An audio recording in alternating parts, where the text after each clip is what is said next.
병성학교 학생 여러분 안녕하세요. 김흥빈입니다. 첫눈에 널 알아보게 됐어. 서로를 불러왔던 것처럼 내 혈관 속 DNA가 말해줘.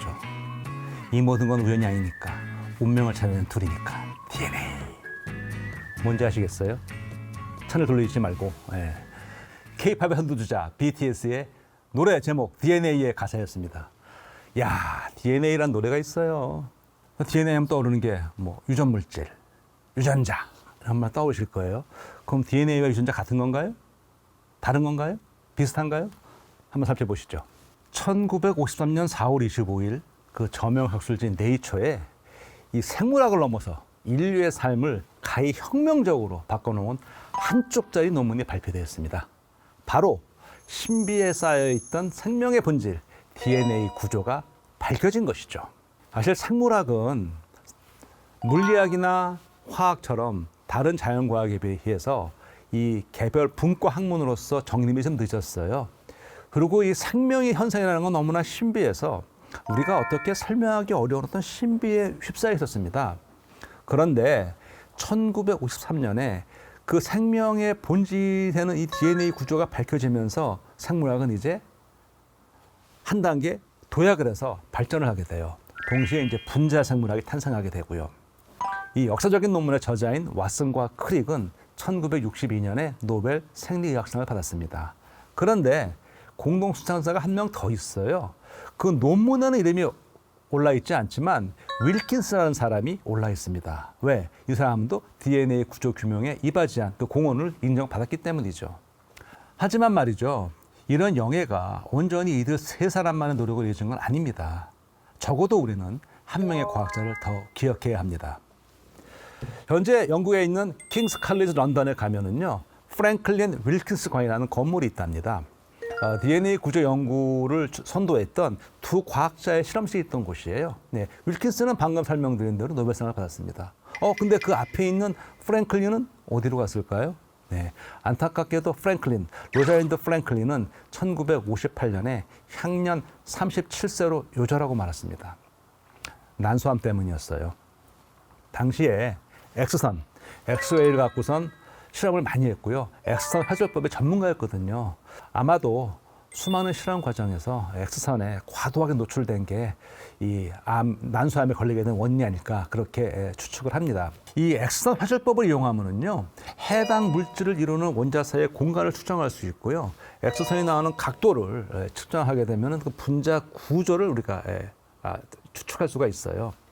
현대 생물학에서도 엑스선 회절법은 단백질을 비롯해서 다양한 생체 물질의 구조를 규명하는 데 널리 쓰이고 있어요.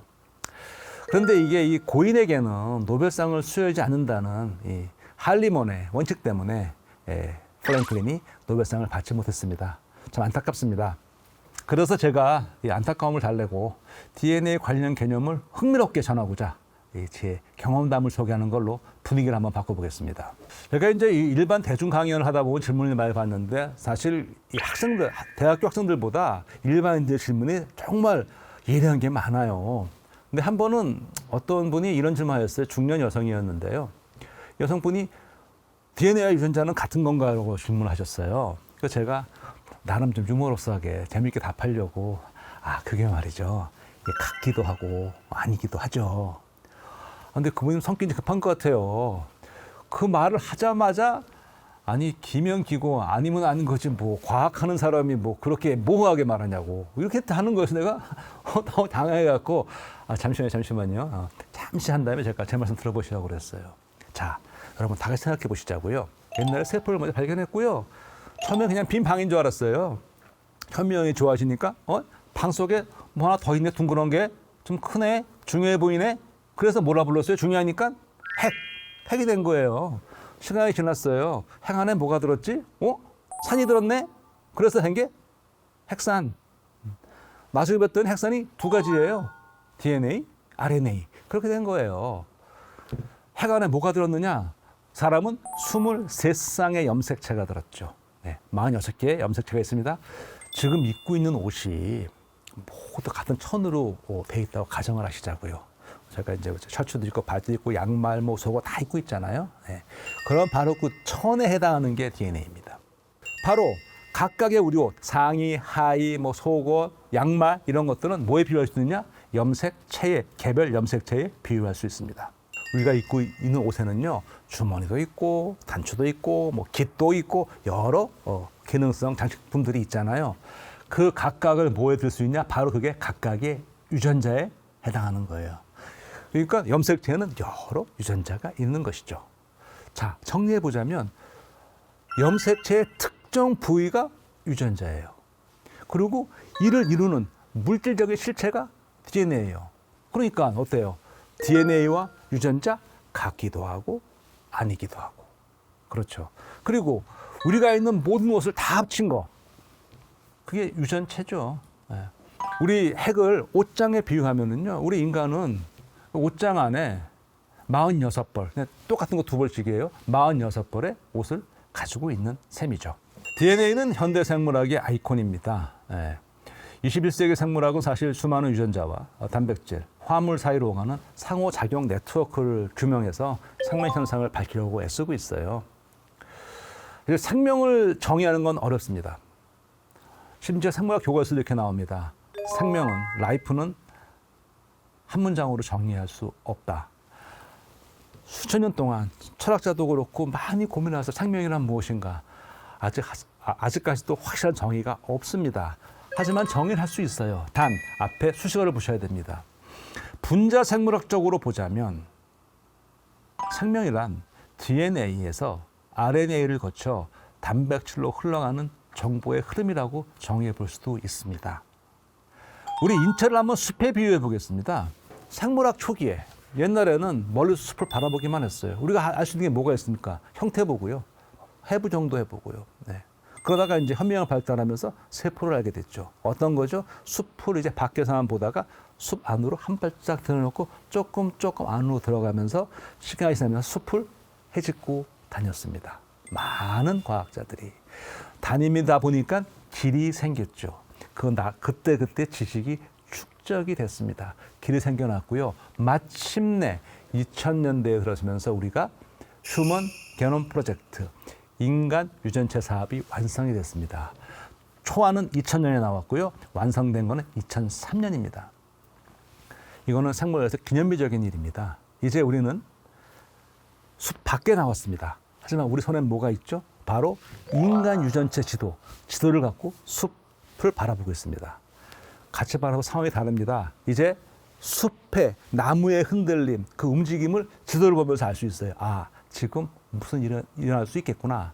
이제 우리는 이런 방식으로 생명을 탐구해 가고 있습니다. 그리고 계속 그 지도를 업데이트하고 있죠. 마치 우리가 내비게이션 업데이트 하듯이 조금씩 생명을 더 깊이 이해하고 있는 겁니다. 나아가서 생물학은 이제 다른 학문과 융합 연구를 확대하면서 다양한 바이오 융합을 진행하고 있어요. 바이오 시대라는 말도 있지 않습니까?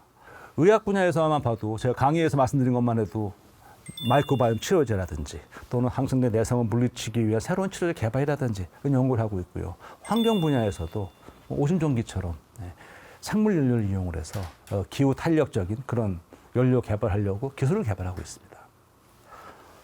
이른바 바이오 시대를 맞이해서 생물학을 공부하는 한 사람으로서 저는 이 바이오의 의미를 새삼 되새겨 봅니다. 생물학을 뜻하는 영어 바이올로지는요, 고대 그리스에서 생명을 뜻하는 비오스와 학문을 뜻하는 로고스가 합쳐진 말인 건 다들 잘 아실 거예요. 그런데 이 비오스라는 단어가 재밌어요. 고대 그리스에서는 비오스가 그 강세가 앞에 떨어져서 비오스 하면은 활, 뒤에 떨어져서 비오스 하면은 생명이라는 뜻으로 쓰였대요. 그래서 고대 그리스 철학자 헤라클레이토스는 이런 말로지를 했습니다. 활이 생명을 뜻하지만 하는 일은 죽음이다. 심오한 말입니다. 우리는 우리가 살기 위해서 항상 살아있는 다른 생명체를 먹어야만 하죠. 우리의 삶은 다른 생명의 죽음을 담보하고 있습니다. 또한 우리가 살아가는 과정은 어찌 보면 사실 우리는 유한한 존재이기 때문에 반대로 보면 죽어가는 과정일 수도 있는 것이죠.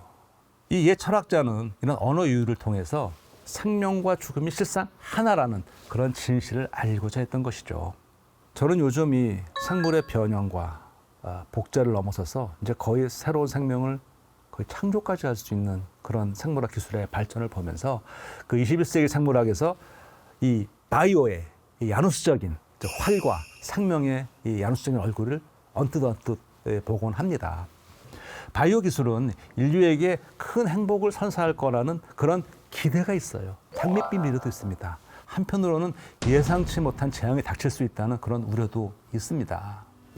제가 전한 8가지 이야기가 오늘날 생물학의 참모습과 그 바람직한 쓸모를 이해하는 데 우리 평생학교 학생 여러분에게 조금이나마 도움이 됐기를 바랍니다. 고맙습니다.